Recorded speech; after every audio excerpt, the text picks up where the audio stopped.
बिस्मिल्लाहिर्रहमानिर्रहीम अस्सलाम वालेकुम एवरीवन। उम्मीद है आप सब खैरियत से होंगे। हमने जो चैप्टर स्टार्ट किया हुआ है वेरिएशंस एंड जेनेटिक्स, तो उसमें जो आज हम टॉपिक डिस्कस करने जा रहे हैं that is about mono hybrid cross. Okay, तो सबसे पहले हम देखते हैं कि मोनो हाइब्रिड क्रॉस होता क्या है। क्रॉस फर्टिलाइजेशन, ठीक है, ये क्या है, क्रॉस फर्टिलाइजेशन है of plants that differ in one character. ठीक है, मोनो का मतलब ही होता है वन, और हाइब्रिड यानी जो क्रॉस करवाया जा रहा है, जो फर्टिलाइजेशन करवाई जा रही है, वो क्या होगी, वन कैरेक्टर में डिफरेंट होगी। ठीक है, उनका जो वन कैरेक्टर होगा वो क्या होगा, डिफरेंट होगा। जैसे कि हमने पहले भी डिस्कस किया था मेंडल के एक्सपेरिमेंट्स को, कि मेंडल ने 7 ट्रेड्स को जो है वो उसके ऊपर एक्सपेरिमेंट किया था, 7 ट्रेड्स उसने दी थी। क्योंकि हर ट्रेड की जो है वो 2 वैरायटीज़ थी, तो हमारे पास कितनी वैरायटीज़ बनी थी, 14 वैरायटीज़। तो इस तरह से जो मेंडल है उसने 7 ट्रेड्स पे 1 बाय 1 जो है वो डिफरेंट ट्रेड्स पे वर्क किया था।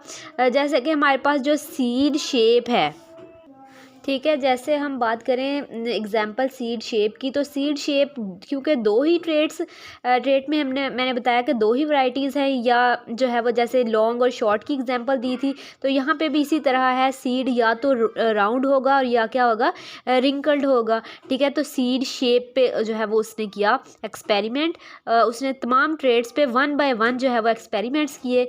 तो यहाँ पे हमारे पास आ जाती है पेरेंटल जनरेशन। ठीक है, पेरेंटल जनरेशन में उसने क्या किया, P1 में जनरेशन्स को भी हमने डिस्कस किया था लास्ट लेक्चर में, तो जिसने जो है वो लेक्चर नहीं सुना वो प्रीवियस लेक्चर में अपलोड किया हुआ है, उसको सुन लें।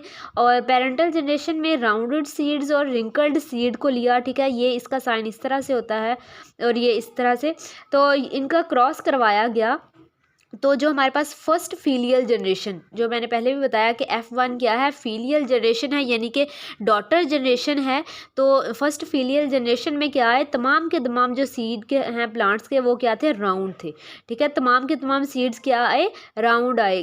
हालांकि किसका क्रॉस करवाया था, राउंड सीड का और रिंकल्ड का, लेकिन तमाम के तमाम सीड्स क्या आए हैं, हमारे पास राउंड आए हैं। यानी कि जो राउंड है वो डोमिनेंट है और जो रिंकल है वो रिसेसिव है, उसका ट्रेड जाहिर नहीं हुआ, वो क्या हो गया है, छुप गया है। इसके बाद F2 में आए तो यहाँ पे हमारे पास जो ये तमाम के तमाम राउंडेड प्लांट्स आए हैं हमारे पास, इनका ही सेल्फ फर्टिलाइजेशन कराई गई, इनके साथ ही क्या कराई गई, सेल्फ फर्टिलाइजेशन करवाई गई इनकी। तो हमारे पास कुछ कॉम्बिनेशन इस तरह से आया कि 3 हमारे पास राउंड आए और एक क्या आया, रिंकल्ड आया। ठीक है, सेल्फ फर्टिलाइजेशन करवाने पे। ठीक है, फर्स्ट फीलियल जनरेशन की।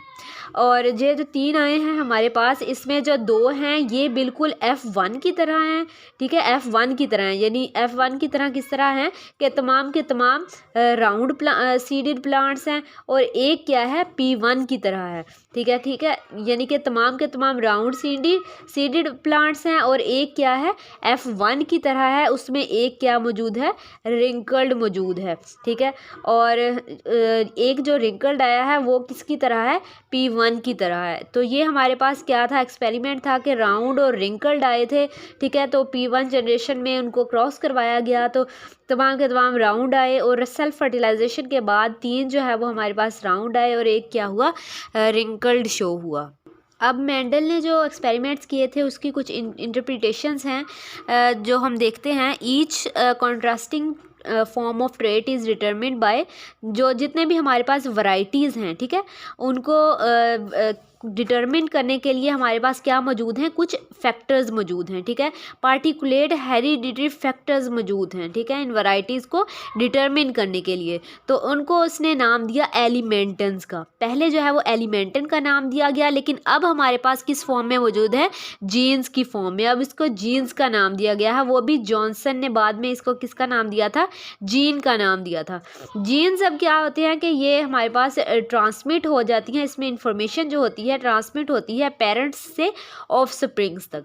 ठीक है, ऑर्गेनिजम्स के पास पेयर्स होते हैं इन जीन्स के। ठीक है, पेयर्स होते हैं, एक पेयर जो है वो हमारे पास दोनों में से पेरेंट की तरफ से, एक पेरेंट की तरफ से होता है और दूसरा पेयर दूसरे पेरेंट की तरफ से होता है। ठीक है, तो ये पेयर की फॉर्म में मौजूद होते हैं। पेयर मेंबर्स में से एक जो है वो डोमिनेंट होता है और एक क्या होता है, रिसेसिव होता है। डोमिनेंट जो होता है उसको कैपिटल लेटर से जाहिर किया जाता है, जैसे कैपिटल आर और रिसेसिव को स्मॉल लेटर से जाहिर किया जाता है जैसे small R. True breeding varieties को हमने पहले भी डिस्कस किया कि ये जो है वो आइडेंटिकल होते हैं बिल्कुल किसके साथ, अपने पेरेंट्स के साथ। तो अगर जो है हमारे पास राउंडेड होंगे तो ये क्या होगा, हमारे पास होमोजाइगोट होंगे, यानी डबल आर ये सेम होंगे, ठीक है। डबल आर जो है वो दोनों कैपिटल होंगे और रिंकल्ड होंगे तो ये भी क्या होंगे, होमोजाइगोट होंगे यानी सेम होंगे, ठीक है। Members of each pair separated from each other during gamete formation. तो ये जो मेंबर्स होते हैं जो पेयर की फॉर्म में पाए जाते हैं, जब गैमीट की फॉर्मेशन होती है तो ये क्या हो जाते हैं, सेपरेट आउट हो जाते हैं एक दूसरे से, और हर एक के पास गैमीट के पास एक ही जाता है, ठीक है, एक गैमीट होता है।